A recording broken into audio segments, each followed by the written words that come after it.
السلام عليكم ورحمة الله وبركاته.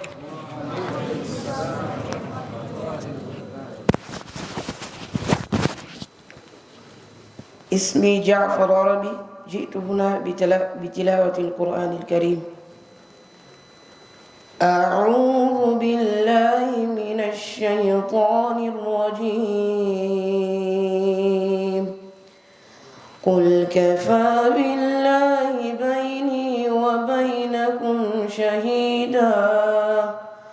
قل كفى بالله بيني وبينكم شهيدا يعلم ما في السماوات والأرض والذين آمنوا بالباطل وكفروا بالله أولئك هم الخاسرون. ويستعجلونك بالعذاب ولولا أجل مسمى لجاءهم العذاب وليأتينهم بغتة وهم لا يشعرون. يستعجلونك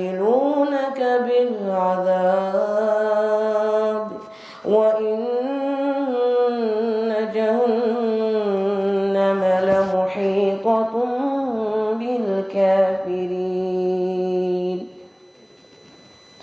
يوم يغشاهم العذاب من فوقهم ومن تحت أرجلهم ويقول ذوقوا ما كنتم تعملون.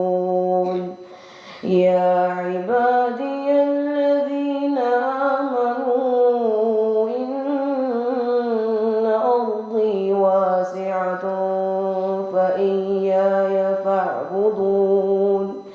كل نفس ذائقة الموت. كل نفس ذائقة الموت ثم إلينا ترجعون.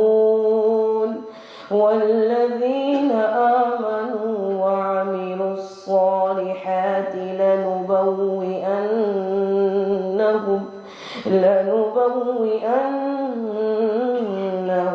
من الجنة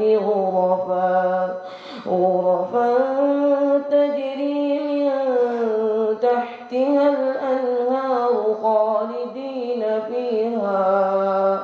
نعم أجر العاملين. وهذا السلام عليكم ورحمة الله وبركاته.